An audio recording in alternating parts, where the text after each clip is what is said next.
What I want to do today is look at the second movement of Mozart's famous so-called facile, easy sonata. I don't think it's easy. And this is the second movement, Andante. And Andante really means not that slow. It is walking speed, but we are going to be slower when we first learn it. And what I do is I have students defer gratification and start with the bass. I want them to chord the bass notes. These are actually broken chords as written. When they unravel, they become broken chords, which are called Alberti bass.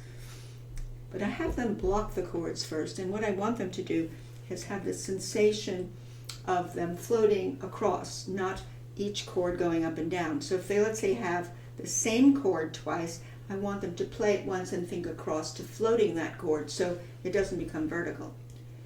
Now there are some chords that are in the dominant, like a dominant of G major, let's say, which resolve back into the tonic. You have to be aware of the harmonic rhythm in this left hand, because you don't want to play all the chords the same. Some of them will be a little bit leaned on and some will be pulled back. But by and large, most of the dynamics are going to occur in the right hand, which is the soloist. It's like a vocal soloist or a violin or whatever instrument you choose. So one of the big challenges in playing a middle movement of a Mozart sonata, and this is one of them, is to keep control of the rolling motion of the left hand, that it doesn't overshadow the right hand, particularly when you have long notes in the right hand and you have this relentless wavy bass line. You don't want it to get louder than the decaying note that's a half note above it, and I'll show you how that works. So I'm just going to start a little bit on the first page showing how I block out the chords without them becoming pokey and vertical where they're going across. You need to have a supple wrist. You need to think about draping your hands like this off your arms. I think of puppet strings, and that you have a certain buoyancy. This creates a beautiful singing tone, which is what you want. And you first start with that G chord. This is in G major. This is called the tonic. So you start, these are quarters, 3/4 time. Lean a little bit, not that much, resolve it. And then float these, because it's the same chord. And this is a 4 chord, a little bit of a lean, but it's the same chord again, so float it. And this is a diminished chord, so you lean a little bit and you resolve it. It might not be picked up on my mic, but that's what's happening. Here's the dominant 7, so I lean a little bit. Doesn't mean I poke, I just lean. That's floated because it's the same chord. Resolve it. 6th chord, that's a beautiful substitute for a 1 chord. And then another tonic G major chord, inverted. Lots of things are inverted. And this is a 4 chord. This is different. This is where I'm actually playing through this, because things change here in the left hand. And then it continues that way.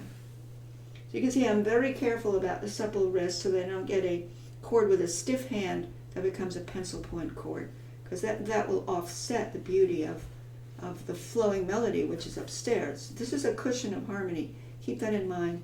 It's a cushion of harmony. And it's the right hand that is going to sculpt and contour the line for you. And that's where you have to be really careful. The very first note is so critical, because you don't want to have that stiff hand. You want to float and flow. You can see how I do that.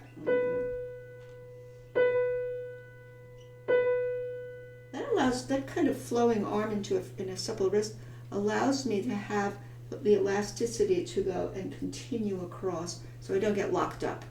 So I have the uninterrupted flow from the first note to what's coming next. So you have this 1 and 2 and roll around to there. Fall down. Notice the peak of that was the dotted 8th note was the destination note. It was the roll around to the destination. Roll up. And you have to have a cooperative piano to do that. And then the next phrase is the answer to the first 2 measures. And it's more intense. Why? Because he's going up higher and he has more 16th notes now that are wrapped through it, that measure. But ultimately it's going to fall down again to the same thing it did in the second measure. This is going to be the fall down again. But the intensification in the third measure is this. Now to get a bigger sound, you pull more into that note, like this. The mic is far away from this part of the piano, so it might not come out as big as I want it on the replay of this. So I'm going to try to pull it more. And then you float out of that.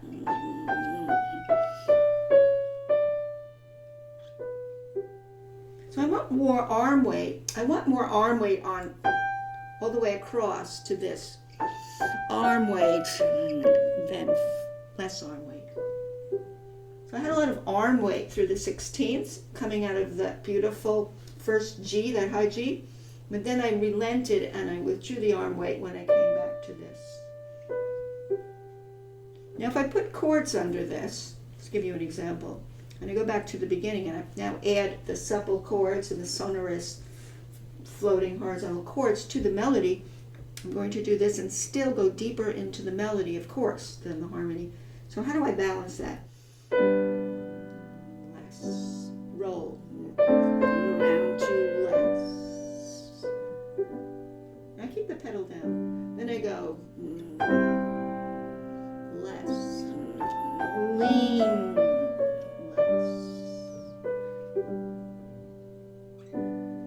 Then I'm going to continue on. I'm going to use both hands now.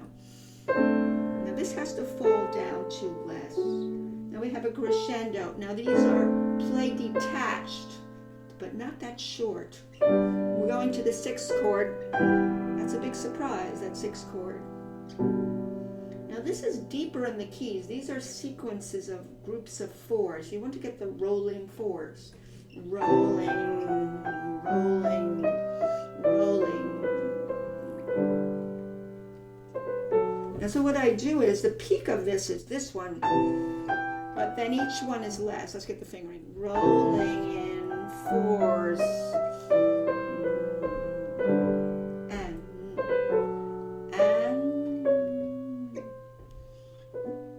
So you can see how sensitive this is to anything poking out. A lot of students, they see a downbeat and they go, okay, that's the first beat of the measure, so boom.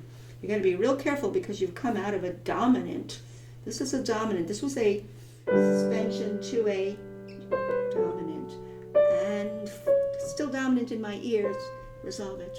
Now this is variation of the beginning. So in order to get the rolling motion, you use wrist. Wrist. You can see how I did it. Fall down. And then all the way to, these are rolling motions.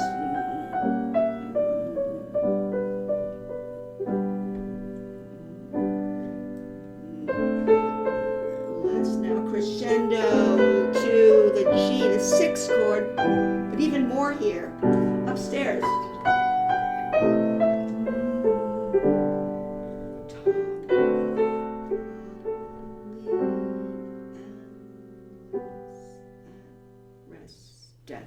It's so sensitive to pokey fingers. You have to really use bigger groupings. Now when you have that measure 10 where you have a little staccato, I don't do it that short. I do bum, bum, bum, bum. That's more Mozartian than, obviously that doesn't work for a very peaceful, tranquil middle movement. And so you do more of a portato or tenuto. I think it's called a portato, where you do more of this press lift. And of course those have to go very much horizontal and not get up and down pokies. It's a scale that's going as if you did it legato first and you did this. You just snip it.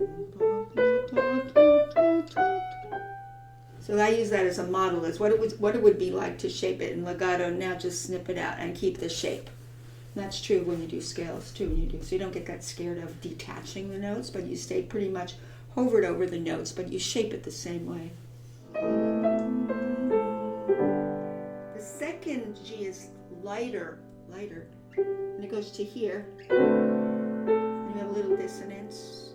I use a double pedal here so that I don't get a gasp. There's 2 pedals here, AA.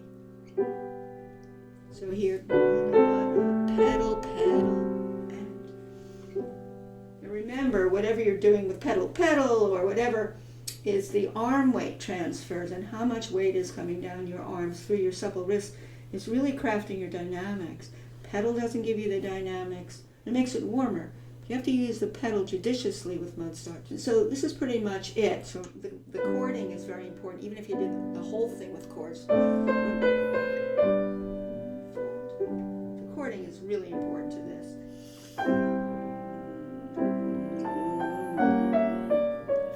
See it fall down. So the chording is everything.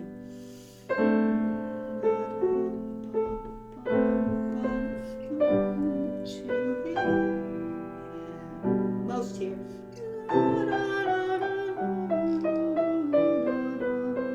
Here you do as written. And back to the chords. A very soft left hand. Finish. Scale. To there.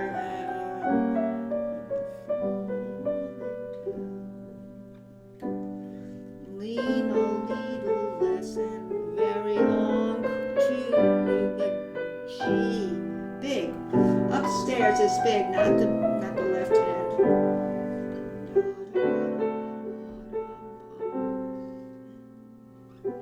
And here, notice the wrist forward at the end. Level. Wrist.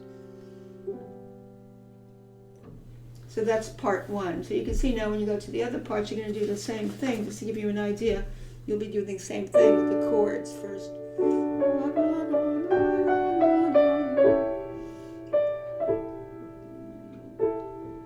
More. Keep a steady beat. Now this you're going to change. See how I block that differently. Answer sequence. This is in the minor.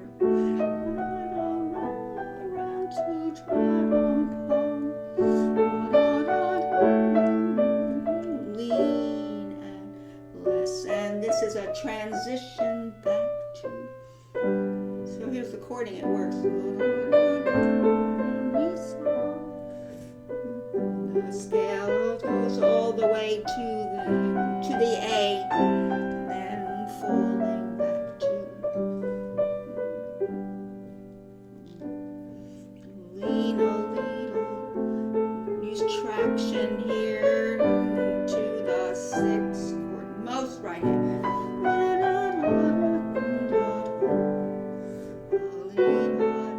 Pedal, pedal. And rest. Down. Well, as you can see, I'm going on.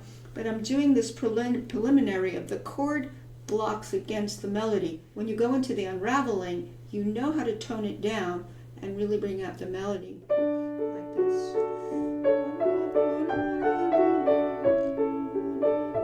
Very quietly. See what I mean? The balance.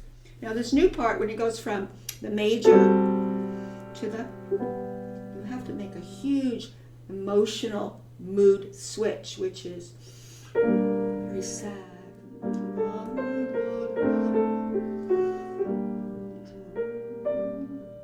Keep that quiet. More here. Rolling to the.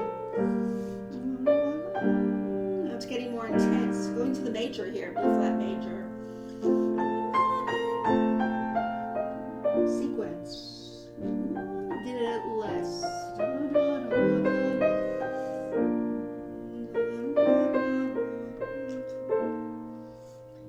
This you can play through.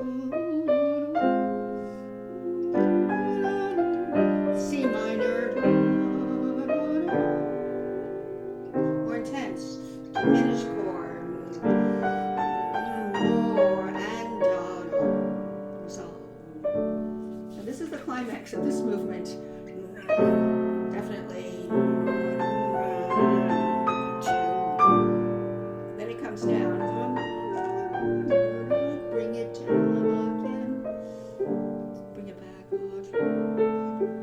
Minor. And it's going to go to the major now with a little bridge to the main.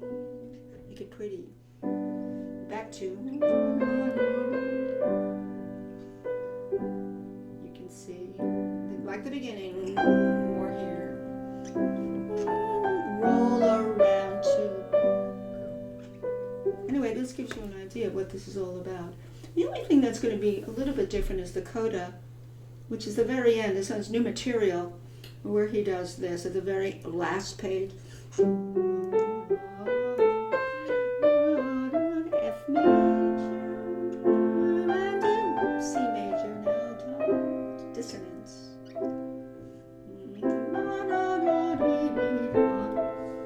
This is the coda. Crescendo. This is bigger. Then these are lifted. Lift, diminished.